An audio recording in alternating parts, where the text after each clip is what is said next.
I have no particular insight into Putin's mind. I can only watch the actions over the last 20, 25 years and read the statements. Took power about almost 25 years ago, has held it since as prime minister or president. Uh, his first task was to try to overcome the chaos and disarray of the 1990s. During the 90s, Gorbachev had a proposal. He called for a cooperative enterprise with the West. They would share an effort to rebuild what he called a common European home, in which there would be no military alliances, just Russia, Western US accommodation, with a move towards social democracy in former USSR and comparable moves in the United States. Well, that was quickly smashed. The United States had no interest in that. Uh, Clinton came along pretty soon, early 90s. Uh, Russia was induced to adopt what was called shock therapy, harsh, quick market transformation, which devastated the economy, created enormous social disarray, rise of what are called oligarchs, kleptocrats, great, high mortality. And Clinton started the policy of expanding NATO to the east in violation of firm, unambiguous promises to Gorbachev not to do so. Yeltsin, Putin's friend, opposed it. Other Russian leaders opposed it, but they didn't react. They accepted it. When Putin came in, he continued that policy. Meanwhile, did reconstruct the Russian economy. Russian society became a viable, deeply authoritarian society under his tight control. He himself was organized a major kleptocracy with him in the middle. He apparently became very wealthy. On the international front, he pretty much continued the former policies. As U.S. Diplomats, practically every diplomat who had any contact with Russia had been dispatched there or knew about it, as they all warned from the 90s that what Clinton was doing, expanded by Bush too afterwards, was reckless and provocative. That Russia did have a clear red line before Putin, which he adhered to, namely no NATO membership for Ukraine and Georgia. Uh, this is pretty much how things went on through the 2000s, 2014, 2008. George Bush, President Bush, did invite Ukraine to join NATO. That was vetoed by France and Germany, but under US pressure, it was kept on the agenda. The Russians continued to object. Western diplomats, including the current head of the CIA and its predecessors, warned that this was reckless, provocative, shouldn't be done, continued. Putin didn't do much. He stayed with it until pretty recently. After 2014, the uprising that threw out the former president, who was pro-Russian, instituted anti-Russian laws.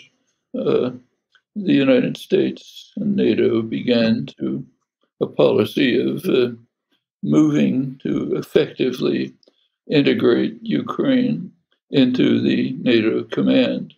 joint military exercises, training, sending weapons, and so on. Putin objected, other Russian leaders objected. They're unified on this, but didn't do much. Continued with the proposals that that Ukraine be excluded from NATO and that there be some form of autonomy for the Donbass region. Meanwhile, in reaction to the uprising, the Maidan uprising 2014, Russia moved in and took over Crimea, protecting its one warm water base and major naval base. U.S. objected and recognized it, but things continued without notable conflict.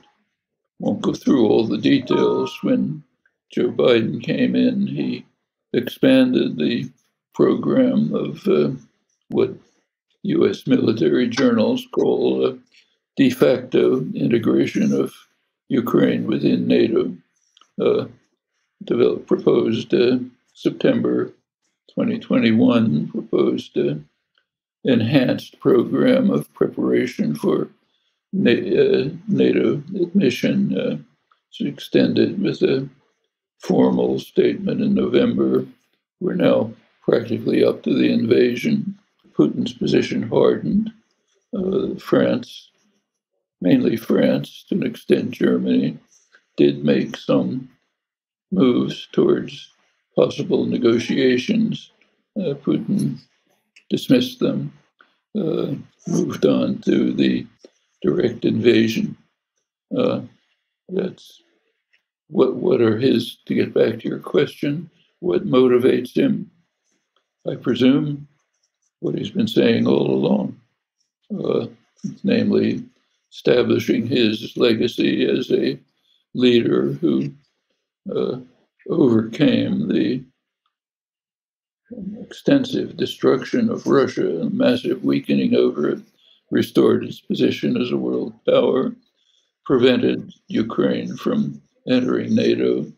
It may have further ambitions as to dominating and controlling Ukraine, very likely. There is a theory in the West that he suddenly became a total madman who wants to restore the great Russian Empire. This is combined with gloating over the fact that the Russian military is a paper tiger that can't even conquer cities a couple of kilometers from the border, but defended not even by a regular army. But somehow, along with this, he's planning to attack NATO powers, conquer Europe, who knows what. It's impossible to put all these concepts together. They're totally internally contradictory. So, what's my judgment? I think what motivates him is what he's been demonstrating in his actions. Restore Russia as a great power, restore its economy, control it as a total dictatorship, enrich himself and his cronies, establish a legacy as a major figure in Russian history, make sure that Ukraine does not join NATO.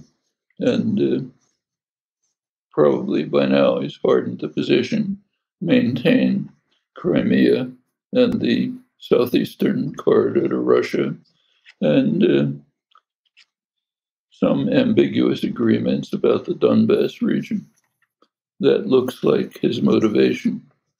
There's much speculation that goes beyond this, but it's very hard to reconcile with the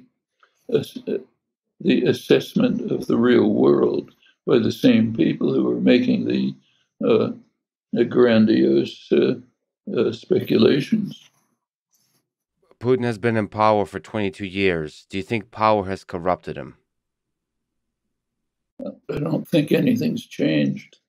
It seems to me his policies are about the same as what they were. They've changed in response to changed circumstances.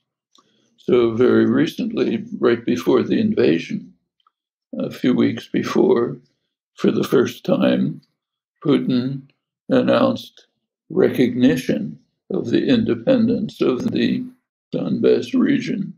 That's a stronger position than before, much stronger.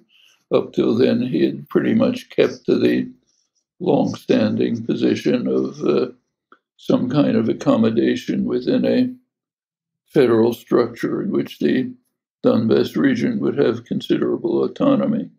So that's a harshening of the position. So even the human mind of Vladimir Putin, the man? I can't read his mind. I can only see the policies that he's pursued and the statements that he's made.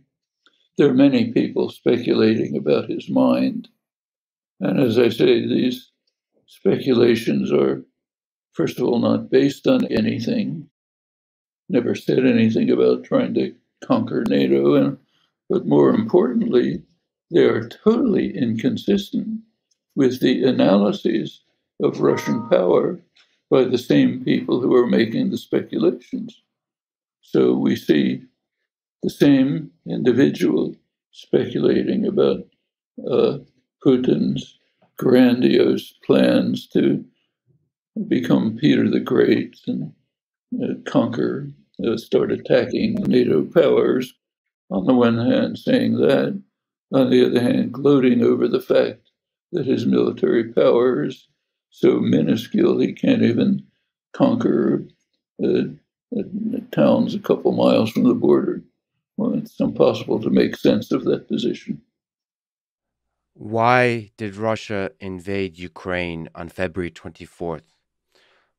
Who do you think is to blame? Who do you place the blame on?